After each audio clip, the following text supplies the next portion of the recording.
Last one for you is where are some other hot seats beginning to boil, get hotter in college football? Well, Or is there warming up at LSU. That's a rough start for Ed Orgeron. I think he needs to get the offense and the offensive line going. There's definitely that. I think there's a lot of frustration now coming out of Florida State with the way they lost. I mean, Mike North. I mean, that was just a debacle. The ending of that at Jacksonville State. I still think they probably won't make a move this year and give him a little more time. But I think patience is wearing thin. I would expect a lot of coaching changes to happen this offseason. It was a relatively quiet year last year, Rich, and I think right now, especially when you've already seen a few schools already move, UConn has come open, now obviously USC, I think there will be some bigger jobs. I would not be surprised. Nick Rolovich has all kinds of issues that he's dealing with at Washington State, stemming from, what's going on with him and the vaccine. I think there's a lot of places like that you're going to see a shift. Who knows? Arizona State has issues with the NCAA that they're dealing with. Herm is definitely, I think, a guy who could be in trouble there as well, too.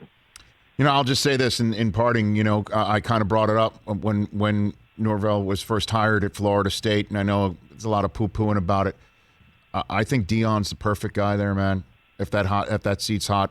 Look, in this day and age, reaching kids in high school, reaching kids with a cool program and a cool name, wanting to play there, and then showing off what you want to do with your kids. It does help to have a coach you can call into Stephen A. Smith anytime and then win some games, and the buzz that he brings to, the HBCU where he's coaching in Jackson State. I'm telling you, man, I mean, I think Deion's proven that he can do this thing, and I understand it's not D1 and it's not Florida State, but I said it before, and I think that's just it's inevitable that he would have been the perfect hire and maybe a future one. I'll just throw that out there, Bruce. Well, look, I think the more time he coaches there and the more I think the biggest challenge for him is going to be to prove that, how stable is he going to be as a head coach in terms of what I don't think anybody wants there is it to turn into like kind of a sideshow, right? And so you've had a few things there where they're a little bit,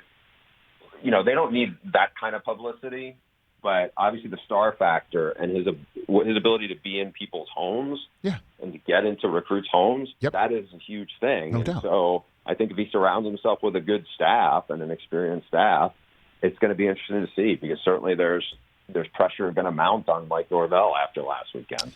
Hey, you watched all the way to the end. Thanks for that. Watch more right here.